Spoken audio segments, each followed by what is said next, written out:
Hey guys, this is Community Starcraft 2. I'm Sidewinder, back to bring you more games. I'm super psyched for this. This is going to be a Protoss versus Zerg, and oh, right there, that's what you see. This is going to be ROOTCatZ from the team Root, and he's playing on an account named Root We Win. The red Protoss player here is Storm. He is obviously a very high Masters level player since he is fighting cats. He's going to be spawning down here on the bottom left-hand side of Shakura's Plateau, and this is ROOTCatZ himself. He's on the top right-hand side of Shakura's Plateau, and I'm so excited to see ROOTCatZ play because ROOTCatZ is one of those players that will do anything. Like, he's such an opportunistic Zerg. He will play in the most unusual ways if he has to in order to get wins. He'll cheese people a lot. If he finds an opening for cheese, he'll take it. So he's kind of one of those players that never has a boring game. Kind of like Root's KiwiKaki, who's ironically on the same team. KiwiKaki will always make the games fun, and TLO, who always really makes the games fun to watch. ROOTCatZ is one of those guys I would throw in that category that really makes his games interesting. And this is also interesting. This is the second game that's going to be on my channel from the team Root. The first one being from Minigun, and again, they're finding people on the ladder. So, obviously, if you get high enough on the ladder, you're going to start running into these, pro caliber kinds of players. Getting into the game really quickly, there is a pylon dropped here for Storm in order to try to stop this expansion from going up. But ROOTCatZ, with a great response, throwing on a spawning pool in advance. Basically saying, I'll take the expansion if it's there, but if I'm going to get harassed, I'm going to go straight into a spawning pool. But the Protoss player Storm goes ahead and cancels his pylon here so that the expansion is now viable, but he did delay that by, probably about 30 seconds. So every little edge that you can get in this will count. One interesting thing that we're seeing is the building behavior from Storm so far. He is only going for a gateway here, and he's going to go for a standard wall up here at the top, as opposed to choosing that Forge Fast Expand, which allows you basically to get a free expansion very safely and very early as Protoss, which is kind of the leading factor in Protoss versus Zerg, not only nowadays, but especially lately. But ROOTCatZ does get his expansion down, and we're going to go ahead and see how this game progresses, obviously. There is a pylon being thrown down here on the left side for Storm in the corner, possibly to try and hide some tech, and go for something really sneaky since he is fighting, obviously, a pro caliber type of player. But there is an Overlord coming in here from ROOTCatZ, and it's going to go around this side, and if it catches wind of whatever's going to be back here, this could really be devastating for Storm. ROOTCatZ is on very normal timings here. He does get that Zergling speed and then pull his drones off of gas, since there's no real reason to get that, and he's probably just going to be droning up here pretty hard for the next little while after getting, that initial pair of Zerglings to hold watchtowers, scout in, as we're seeing right here. So far, if I were a neutral party just taking a look at this scouting information that you could obtain from Zerg, I would think 3-gate expansion. That's exactly what we're seeing here is 3 gateways, and he is going to be on double gas, which means he's going to be taking a lot of gas in for sentries. He is throwing down a pylon in a very smart place here on this little tiny ledge so he can warp in on the low ground later in the game, also for spotting around his base. The Zergling does get cleaned up, and ROOTCatz's Overlord is making his way in to see exactly what is going on in here. So we'll have to keep our eye on what the Protoss player is opting to do. But this is textbook 3-gate expansion stuff right here, which, again, it seems a little odd on this map considering you already have a small choke right here. You could just Forge Fast Expand and get the expansion a lot earlier. So it's a little strange in my opinion, but nevertheless, these players are in Masters. I'm sure they know what they're doing. The Nexus is now started at 38 for Storm, which again is very standard 3-gate stuff. After this, you usually get your gateways operational and turn them into warp gates. As soon as this warp gate tech finishes, and then you're going to warp in 3 more sentries to make this 6 sentries and 1 zealot as your unit composition while you're trying to fend off any sort of attacks that the Zerg player might make. Here come 8 Zerglings for ROOTCatZ. So we're going to see exactly what these Zerglings are for. Obviously, you usually just don't make Zerglings in order to stand around. But here's some more strange building behavior. Here's a Forge and a Gateway on the low ground, almost as if he's transitioning into a Forge Fast Expand type of building placement. So a little odd. Definitely don't see that very often. Making one wall and then your next wall down here below when you could have just gone for the first wall in the first place. But a Zergling, or rather the Overlord, does get in here and scout a whole bunch of stuff, so KatZ has a pretty good idea what's going on here, and he does see very typical 3-gate expand. The only place he was in the dark is over here, but you can't really hide a building in that small of an area where it hasn't been seen. So KatZ has full vision on what Storm is doing. So Hallucination is now coming down for Storm, and he is chronoing it out just a little bit in order to try to get some hallucinations for scouting information, but he is making a little bit of a push here. KatZ is responding to that fast expand in one of the two ways you really should. One way you can is by throwing a whole bunch of units at your opponent. The other way is by just taking your third and macroing up and trying to beat your opponent by expecting them to just stick on 2 base for quite a while, so that you have the production potential to out-produce them and out-fight them once the battle actually takes place. Sorry, I'm kind of like tripping over my own words. It is about 7:30 a.m. and I have not gone to sleep yet, so that would be why I sound like an idiot sometimes, but nevertheless, the Scouting Phoenix does get in here and see exactly what's going on. There are some roaches rallying, and Storm is going to have to back out, because if he loses these sentries, that's basically all of his army right there, outside of a Stalker and a Zealot. And if you get any Zerglings on those sentries and don't have don't have good enough force fields to push them off, then that's a huge waste. But Storm is transitioning out of sentry play and more into more standard gateway units.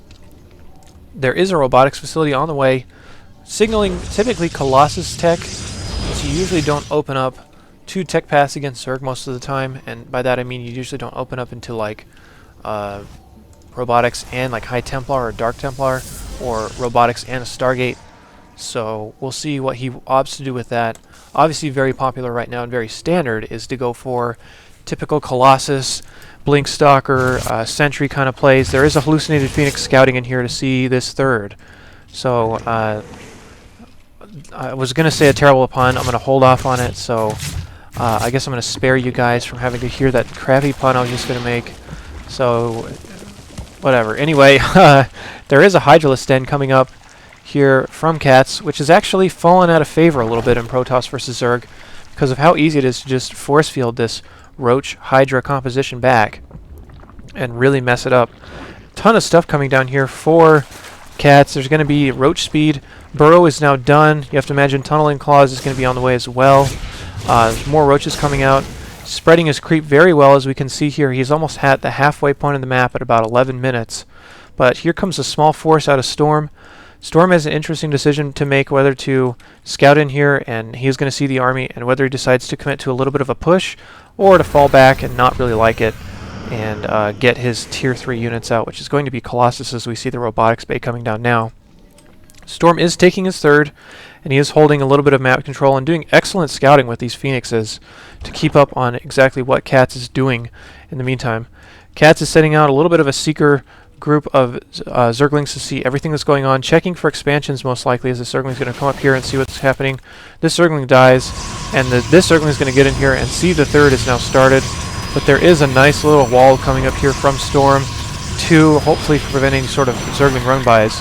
And another hatchery coming down here from KatZ. So this is a very macro-heavy game, as Katz's fourth is now, it was in production before even 12 minutes hit. So this is 2 players definitely shifting into mega macro mode, just getting their bases all established and then throwing the kitchen sink at each other once the game determines when that should be happening. In terms of supply, KatZ is up by about 20 supply, which is really normal for Protoss versus Zerg by this stage of the game. Still a whole bunch more stuff coming down here. Ventral Sax is on the way, which indicates Overlord dropping, and Overlord's speed is already started, which we can see right there.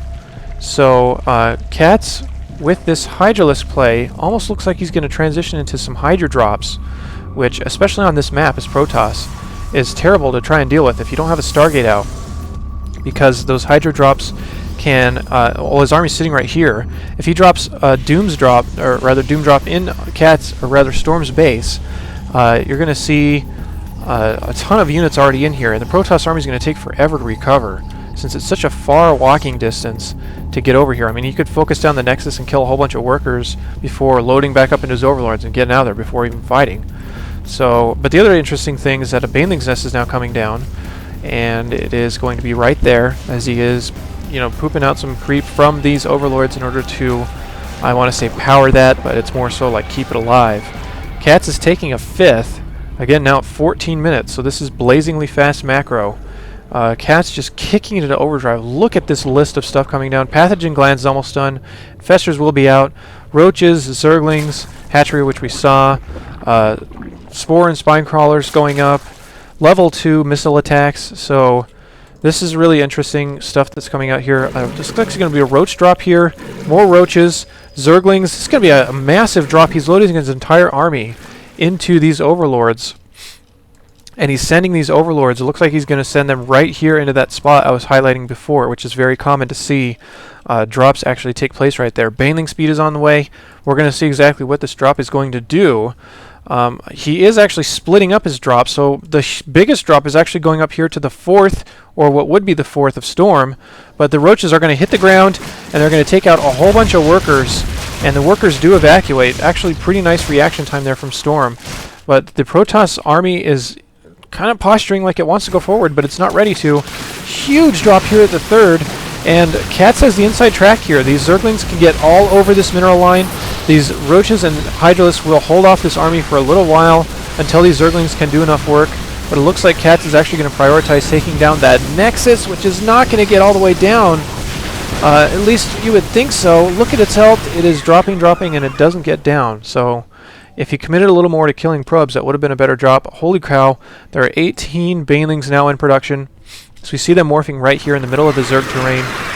The Protoss army is now pushing out, and this is a great way to dump supply and completely switch his unit composition over to Infestor, Baneling. I guess the Roaches are still in there, but nevertheless, he's going to be going for that Baneling drop strategy along with Infestors. Here comes the drops. They're going to drop right on top of everything but good force fields in order to hold these Roaches back. I don't think that those drops did enough damage, and I didn't see any good fungos going off here to deplete this army's shields whatsoever. KatZ is getting steamrolled here, and he does have 12 more Roaches coming out, but there's no way 12 Roaches is going to hold up against this army composition. So 4th Colossus is now rallying. 2nd Robotics Bay coming down only because these Roaches are still in the main, wrecking stuff up, but Storm at this rate cannot care less because he is just walking all over KatZ's base, and there's not a whole lot that KatZ can do about it. So down go all the Roaches, splat. You can see them exploding, and all sorts of terrible deaths are going on. Here in the natural Zerg, Storm can just basically attack move from this point and win the game. KatZ looks like he might be stowing his Roaches over somewhere in hopes that his damage in the main and now the natural are going to be doing enough. The Roaches do just skirt right on by the cannons.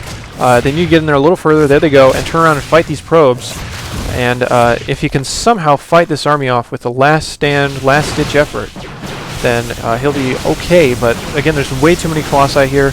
Colossi are at +2, which deals out so much damage, especially against smaller units like that where they can splash on 2 and 3 at a time.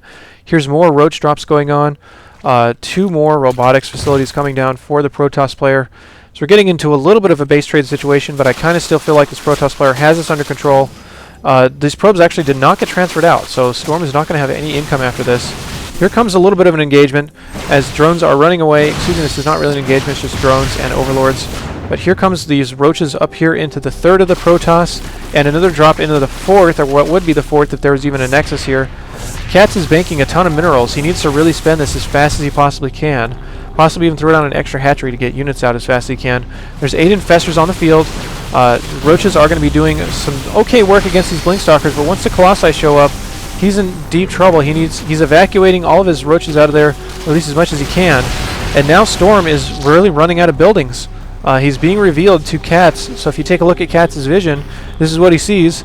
He knows every building that's on the field for Storm right now, and he's methodically picking apart this base while trying to buy enough time to get these Infestors out.